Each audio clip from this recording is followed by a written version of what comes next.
इस नवरात्रे हम माता रानी की पूजा अर्चना और उनकी भक्ति भी करेंगे और अपनी वेट लॉस जर्नी को बैलेंस करके भी चलेंगे। कैसे? आज के इस पूरे ब्लॉग में मैं इसी टॉपिक पे बात करने वाली हूँ, लेकिन उससे पहले ब्लॉग की शुरुआत करते हैं। तो good morning everyone, welcome back to my another blog. कैसे हैं आप लोग? ईश्वर से मेरी प्रार्थना आप सभी स्वस्थ और खुशहाल रहें। तो ये ब्लॉग है 22 सितंबर की और दिन है मंडे का, और 60 days festival weight loss challenge का आज मेरा 22वां दिन है, मतलब 22nd दिन है। और आज है नवरात्रि का फर्स्ट दिन, मतलब शारदीय नवरात्रि का पहला दिन है। तो सबसे पहले आप सभी लोग माता रानी से आशीर्वाद ले लीजिए। माता रानी हम सभी पर अपनी कृपा दृष्टि इसी तरह बनाए रखें, ऐसी कामना के साथ आज इस ब्लॉग की मैं शुरुआत कर रही हूँ। तो सुबह सुबह उठ के घर के जो बेसिक काम है वो सब कंप्लीट करके मैं कर रही हूँ अभी पूजा पाठ। हस्बैंड जी को भी जाना है आउट ऑफ स्टेशन, मतलब अभी उनकी गाड़ी थी थोड़ी देर में, मतलब वही 10 बजे के आसपास, 9:30 बजे उन्हें निकलना था। तो सुबह सुबह ही उठ के मैं अपना पूजा पाठ निपटाना चाहती थी उनके जाने के पहले ही, ताकि वो भी थोड़ा सा आरती वगैरह ले ले। तो इसीलिए सबसे पहले मैं उठ के आज यही की। आज मैं सुबह में अपना मॉर्निंग जो वर्कआउट था ना वो नहीं की थी, डायरेक्ट मैं पूजा पाठ कर रही हूँ। और पूजा ना मैं हमेशा खुद से ही करती हूँ, पंडित जी वगैरह को नहीं बुलाती हूँ। और मैं कलश रख के पूजा नहीं करती हूँ, बस नॉर्मल पूजा करती हूँ, जिसमें चालीसा होता है, दोनों टाइम की आरती होती है, हवन होता है, धूप होता है, और जो भी पूजा में मैं चढ़ाती आई हूँ शुरू से, बस मैं उसी टाइप से हमेशा पूजा करती आई हूँ खुद से ही। और मैं ना नवरात्रों में व्रत नहीं रखा करती हूँ, पहले रखा करती थी पहला दिन और अष्टमी के दिन, लेकिन अभी 2 साल पहले जब मेरा ऑपरेशन वगैरह हो गया था ना, तो छूट गया था मुझसे। तो अब मैं सिर्फ पूजा पाठ ही करती हूँ, क्योंकि ऑपरेशन होने की वजह से ना गॉल ब्लैडर का मैं पूरे दिन उपवास नहीं रख पाती हूँ। और देखिए, इस तरह के पर्व में तो खाया जाता है, लेकिन मेरा मतलब है कि पर्व करे तो कम से कम एटलीस्ट थोड़ा सा शरीर को तप देना जरूरी है। व्रत का मतलब ही क्या है? दिन भर खाते ही रहेंगे तो फिर व्रत करने का क्या मतलब है? वैसा व्रत करने से अच्छा है कि आप पूजा कर लीजिए, भगवान को प्रणाम कर लीजिए, क्योंकि देवी माता या देवी देवता जो होते हैं ना, वो श्रद्धा देखते हैं, आपकी भक्ति देखते हैं, ये नहीं देखते हैं कि आप क्या खा रही हैं क्या नहीं।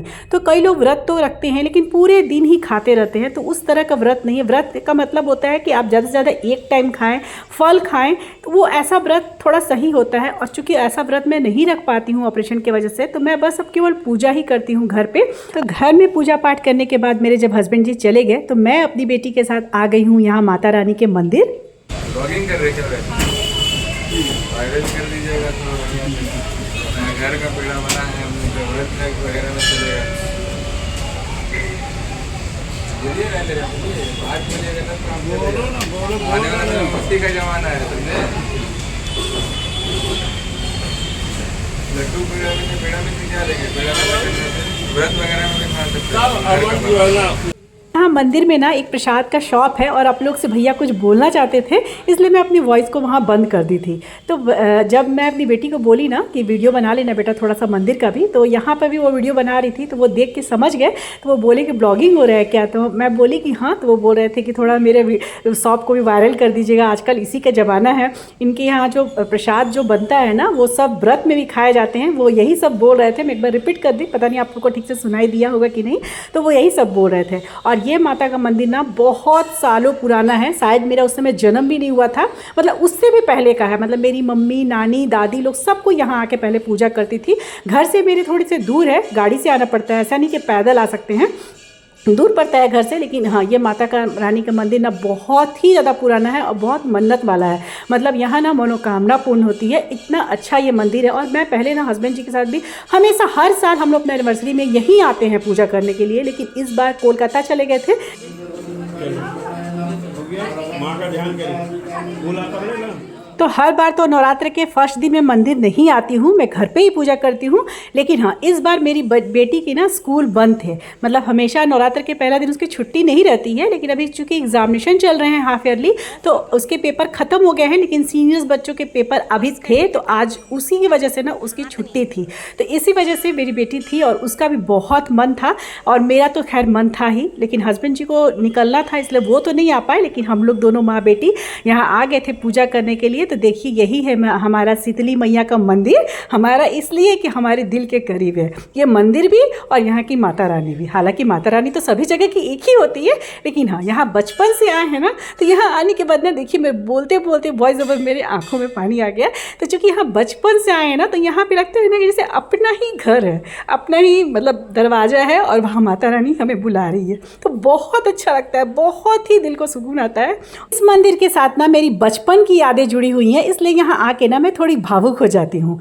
एनीवे, माता रानी का पूजा करके उनका आशीर्वाद लेके हम लोग आ गए थे घर। रास्ते में कुछ भी खाने का मन नहीं किया, क्योंकि उस समय ना ही ब्रेकफास्ट का टाइम हो रहा था और ना ही लंच का, 12:30 बजे के आसपास हो रहा था। तो मैं सोची कि चलो घर पे ही जाके कुछ बनाती हूँ। हस्बैंड जी जब मेरे सुबह निकले थे ना, तो उनको मैं पनीर के पराठे ही बनाई थी ब्रेकफास्ट में, दही के साथ वो खा के गए थे। तो उसकी स्टफिंग भी बची थी और आटा में जो गूथी थी, मतलब आटा जो लगाई थी वो भी बची थी। तो उसी का मैं यहाँ पे पराठा बना रही हूँ, जिसमें से 5 पराठा मैं बनाऊंगी, क्योंकि स्टफिंग भी 5 ही पराठा के लिए बची थी। तो दूध ना करीब 1.5 लीटर के करीब में होगा, जिसे मैं रात में ही फाड़ ली थी। और सुबह बेसिक मसालों के साथ जो मैं हमेशा ही पनीर के स्टफिंग में डालती हूँ, चाट मसाला, गोलकी पाउडर मतलब ब्लैक पेपर पाउडर, लाल मिर्च पाउडर और साथ में कस्तूरी मेथी और नमक, इन सभी चीज़ों के साथ मैं स्टफिंग तैयार की थी। और यही हमारा ब्रंच है। मतलब हस्बैंड जी तो ब्रेकफास्ट करके गए थे, लेकिन हमारा ब्रंच है, क्योंकि इस टाइम पे ना ब्रेकफास्ट का टाइम है और ना ही लंच का। मतलब 12:30 पौने 1 हो रहा होगा, और मेरा तो जब मैं बैठी थी ना तो शायद 1 ही बज गया होगा। 1 बजे के आसपास मेरा ये ब्रंच हुआ था। और पनीर के पराठे 5 टोटल में बनाई थी, जिसमें से 2 मैं खाई थी और 3 मैं अपनी बेटी को दी थी। तो बेटी तो मेरी दही के साथ खाई, लेकिन मैं खाई हूँ धनिया पत्ता की चटनी के साथ। तो इस तरह का था आज हमारा brunch. Hello everyone, good afternoon. तो आज है शारदीय नवरात्र का पहला दिन। तो आप सभी को मेरी तरफ से शारदीय नवरात्र की हार्दिक शुभकामनाएं। माता रानी हम सभी पर अपनी कृपा दृष्टि बनाए रखें, हम सब स्वस्थ रहें, खुशहाल रहें और यूं ही माता रानी का जय जयकार करते रहें। तो चलिए अब कुछ बातों की शुरुआत कर लेते हैं। और अभी घड़ी में बज रहा है 3 बज रहे हैं। और जैसा कि आप लोग ब्लॉग में स्टार्टिंग में देखे थे कि घर का पूजा, फिर हम लोग मंदिर चले गए थे तो वहाँ पूजा किए, उसके बाद आने के बाद खाएं लंच और ब्रंच। हमारा ब्रेकफास्ट और लंच दोनों एक ही हुआ था, क्योंकि टाइम उस तरह का हो गया था, 12 साढ़े 12 हो गया था घर आते आते, तो काफ़ी लेट हो गया था। तो इसीलिए मैं और मेरी बेटी ही थे घर पे। तो हम लोग दोनों पनीर का पराठा बनाई थी, जो मैं आप लोगों को ब्लॉग में दिखाई। तो वही पनीर का पराठा 5 बना था, जिसमें से 2 मैं खाई थी और 3 मेरी बेटी खाई थी। मेरी बेटी दही के साथ खाई थी, लेकिन मैं दही आजकल खा रही हूँ तो मुझे प्रॉब्लम हो जा रहा है, क्योंकि मौसम ना ऐसा वाला है, बारिश फिर धूप, ठंडा गर्मी, यही मौसम किया हुआ है। और ना मेरा इस तरह का मौसम में ना अगर मैं दही ले लेती हूँ ना तो मुझे नुकसान कर देता है। तो मैं धनिया पत्ता की चटनी के साथ खाई थी और मेरी बेटी खाई थी दही के साथ। ब्रंच की जो मेरी थाली हूँ मैं आप लोग को नहीं दिखा पाई, उसके लिए सॉरी, क्योंकि बहुत हड़बड़ी था, भूख बहुत तेज़ से लगा था, टाइम ही नहीं था। तुरंत बेटी को दी और खाने बैठ गई। जब आधा खाना हो गया तो मुझे याद आया कि थाली तो दिखाई नहीं। एनीवे डियर, तो सॉरी मैं आप लोग से बोलूँगी। मैं 12:30 से ज़्यादा ही हो रहा होगा, 1 सवा 1 हो रहा होगा। मैं 2 पनीर पराठा चटनी के साथ खाई थी, और जो कि बहुत फुलफिलिंग भी था। एक ही खाती, लेकिन हाँ चूँकि मुझे एक टाइम ही करना था, मतलब ब्रेकफास्ट और लंच मेरा मतलब मैच हो गया था, इसीलिए मैं 2 ले ली। और अब सीधे मैं डिनर करूँगी, मतलब डिनर के टाइम पे करूँगी 7 बजे के आसपास। वो जो होगा मैं आप लोगों को जरूर दिखाऊंगी, श्योर दिखाऊंगी। आज मेरा मॉर्निंग का वर्कआउट ना मैं नहीं कर पाई थी, पूजा का काम भी करना था, मंदिर भी जाना था, प्लस आज मेरी बेटी की छुट्टी तो थोड़ा लेट से सो के उठी थी। और हस्बैंड जी को भी ना आउट ऑफ स्टेशन जाना था, मतलब उनको भी ना सुबह में बाहर जाना था, तो उनकी भी ट्रेन थी। तो इन सब कारणों से ना मैं आज स्किप कर दी थी वर्कआउट, और सीधे ही पहले मैं नहा धोकर पूजा पाठ की। उसके बाद फिर हस्बैंड जी को नाश्ता करवाई, उनको भेज दी, और उसके बाद मैं और मेरी बेटी गए थे मंदिर। वहाँ पूजा हो जगह बहुत अच्छा से सब कुछ हो गया। अभी मैं जा रही थी वर्कआउट करने, 3 बजे के आसपास हो रहा, 3:10 हो रहा है, और मैं जा रही हूँ अभी वर्कआउट करने, जो सुबह मेरा मॉर्निंग में स्किप हो गया था। मैं सोची कि पहले 1 घंटे के बाद वॉक ही कराऊंगी छत पर, लेकिन वही मैं बताई ना, बारिश काफ़ी हो रहा है, तो छत का जो फर्श है ना वो थोड़ा सा गीला हो रखा है, मतलब स्लिपरी हो गया है। तो छत पे जाऊंगी तो मतलब स्पीड में नहीं चल पाऊंगी, नॉर्मल टहल पाऊंगी। तो मैं सोची कि चलो वर्कआउट का सुबह में नहीं कर पाई थी काम की वजह से, तो इसी वजह से ना मैं अभी यहाँ घर पे वर्कआउट करूंगी। और रात के समय जब मेरा डिनर हो जाएगा उसके 1 घंटे के बाद जाके नीचे वर्कआउट मतलब वॉक कर लूँगी। लेकिन हाँ, इससे पहले कि मैं अपना वर्कआउट स्टार्ट करूँ, सबसे पहले आज इस ब्लॉग में मैं दूंगी गीता जी के सवालों का जवाब। गीता जी 2 दिन पहले ही मुझसे एक कमेंट की थी और मुझसे कुछ पूछी थी जिनका मैं पिछले ब्लॉग में आंसर नहीं कर पाई थी, तो सॉरी डियर, थोड़ा लेट हो गया। पिछला वाला जो ब्लॉग है ना, उसकी टॉपिक ही ऐसी थी ना कि वो मिसमैच हो जाता बिल्कुल। तो मैं सोची कि चलो आराम से बैठ के उनके क्वेश्चन का आंसर कर दूँ। हालांकि इस टॉपिक पर तो मैं बहुत बार पहले भी अपने ब्लॉग में बताई हूँ, शायद आपने मिस कर दिया हो, लेकिन कोई बात नहीं, मैं फिर से एक बार बता देती हूँ। गीता जी का कमेंट क्या था, तो पहले मैं वो बता देती हूँ। तो उनका कमेंट था कि रात में उन्हें मिल्क लेने की आदत है, रात में वो सोते समय दूध लेती हैं जिसमें चीनी वगैरह नहीं होता है, वो दूध मतलब प्लेन दूध होता है। लेकिन हाँ, अगर वो दूध नहीं लेती हैं तो फिर उनको नींद नहीं आती है, तो उनको दूध लेने की आदत है। और वो बोल रही थी कि हाँ मैं जानती हूँ कि अगर बिना शक्कर का मैं दूध लूँ तो उससे वेट लॉस मतलब होता है, ऐसा नहीं है कि वेट गेन होगा, उनका खुद का भी वेट लॉस हो रहा है। लेकिन साथ में उनको ये भी है कि अगर वो ये दूध नहीं लेती तो शायद उनको और अच्छे से होता, तो इसके लिए वो बहुत कंफ्यूज रहती हैं हमेशा। तो उनका यही सवाल। तो चलिए बात करते हैं गीता जी के कमेंट के आंसर की। तो देखिए, मैं पहले भी बहुत बार बताई हूँ कि कैलोरी जितना आप बॉडी में लेंगे, वेट लॉस उसी पर निर्भर करता है। आप देखिए कि आप कितना कैलोरी ले रहे हैं। हाँ, आप अगर लेट नाइट दूध लेते हैं तो आपकी इंटरमिटेंट फास्टिंग ब्रेक हो जाएगी। अगर कोई इंटरमिटेंट फास्टिंग करते हैं, जैसे मान लीजिए किन्हीं का विंडो है कि 7 बजे तक खाना है और अगर 9 बजे रात में दूध लेती हैं तो आप इंटरमिटेंट फास्टिंग आपका ब्रेक हो जाएगा दूध लेते के साथ ही, वो चाहे शुगर का हो चाहे विदाउट शुगर हो, किसी भी तरह का हो, इंटरमिटेंट फास्टिंग ब्रेक हो जाएगा। तो ये चीज़ एक हो जाएगा। लेकिन हाँ, अब बात आता है कि वेट लॉस का। तो देखिए, जैसा कि आप बोल रही हैं कि बिना चीनी का दूध लेने में उनका वेट लॉस हो रहा है, लेकिन रिजल्ट और अच्छा आने के लिए, तो इसके लिए डियर, आपको अगर नींद नहीं आ रहा है तो आप बिल्कुल दूध ले सकती हैं। बहुत लोगों की आदत होती है ना कि रात में वो थोड़ा सा मिल्क लेते हैं नींद आने के लिए, तो जिनको ये आदत है ना, बिल्कुल उन्हें दूध लेनी चाहिए, कोई दिक्कत नहीं है। देखिए, मन को मार के आप कितना दिन वेट लॉस कीजिएगा। जो भी हमारा वेट लॉस है ना, वो ओवरऑल कैलोरी पर डिपेंड करता है। ये तो आप लोग सबको मैं बहुत बार बताई हूँ। तो अगर आपको बिना मिल्क के नींद नहीं आती है तो आप अपना डिनर को वैसा ही रखिए। जैसे अगर 2 रोटी खाती होंगी ना, तो 1 रोटी खाइए और उसके 1 घंटा 1.5 घंटे के बाद एटलीस्ट 8:30 तक तो दूध ले ही लेना चाहिए। अब रात को 10 बजे 11 बजे फिर दूध, वो फिर डाइजेस्ट कैसे होगा? सब कुछ तो डाइजेशन पर निर्भर होता है ना। वेट लॉस क्या है? डाइजेशन। अब खाना डाइजेस्ट ही नहीं होगा, पेट में ही रखा रहेगा तो फैट ही बन जाएगा ना वो रात को।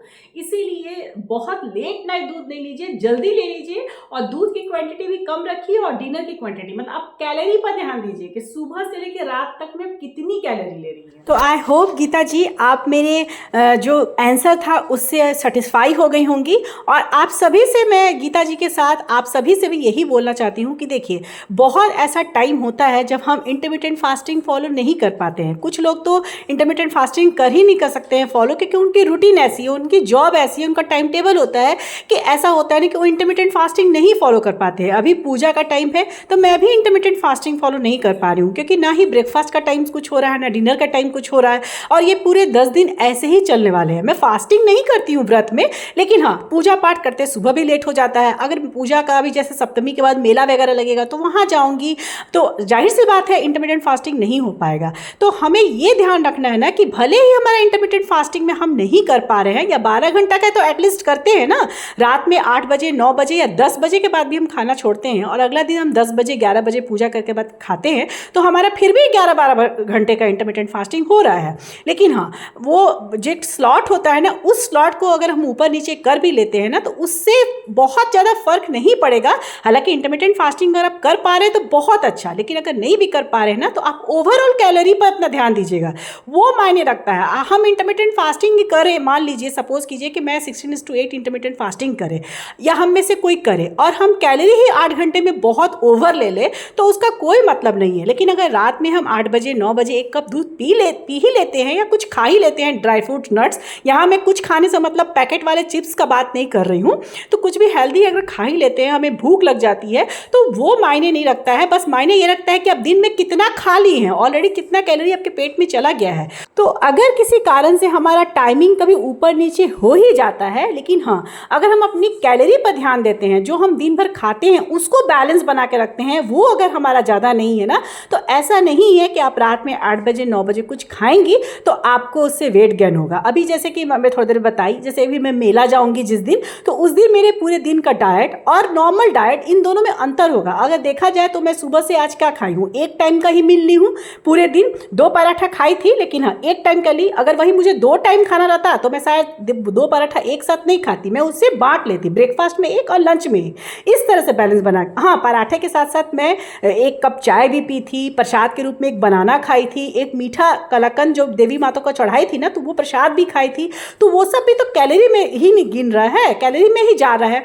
तो जो हम मील लेने बैठते हैं ना, जब हम खाने बैठते हैं मेन मील, तो उस पर हम लोग को ध्यान देना है कि और बाकी हम दिन भर में क्या खाए हैं। अगर इस बैलेंस को हम समझ जाए ना, तो ऐसा नहीं है कि थोड़ा टाइम ऊपर नीचे हो गया या कभी एक टाइम ज़्यादा खा लिए कहीं बाहर जाने से तो हमारा वेट बहुत ज़्यादा फ्लक्चुएट होगा। मैं ये नहीं कहूँगी कि वेट लॉस ही बहुत ज़्यादा होने लगेगा, लेकिन हाँ एटलीस्ट इतना तो मैं ज़रूर लेके चलूँगी ना कि पूरे 9 दिन मेरा वेट अगर घटे नहीं तो बढ़े नहीं, क्योंकि मेरा मेटाबॉलिज्म ना बहुत ही ज़्यादा स्लो है, बहुत स्लो। इसमें मेरा वेट लॉस होने में ना इसलिए मुझे बहुत परेशानी होती है, वरना मेरा डाइट ऐसा नहीं है कि मैं बहुत ही ज़्यादा खा लेती हूँ, कुछ अनहेल्दी भी खाती हूँ तो बहुत ज़्यादा नहीं खाती हूँ, लेकिन चूंकि मेरा मेटाबॉलिज्म बहुत स्लो है ना, तो मुझे ना बहुत थोड़ा सा टफ अपने बॉडी को डाइट देना पड़ता है, तो ही मेरा वेट लॉस होता है। तो इसलिए मैं ना ये पूरे 10 दिन एटलीस्ट इतना मैं कोशिश कर रही हूँ कि मेरा जो वेट है ना वो बढ़े नहीं, घटे नहीं तो बढ़े भी नहीं। आज का वर्कआउट 30 के रेपिटेशन में 2 सेट में पूरा की हूँ। तो मेरा हो गया आधा घंटा का वर्कआउट। देख सकते होंगे पसीना आप लोग, बहुत ज़्यादा स्वेटिंग हो रही है, बहुत ज़्यादा, गर्मी बहुत ज़्यादा है।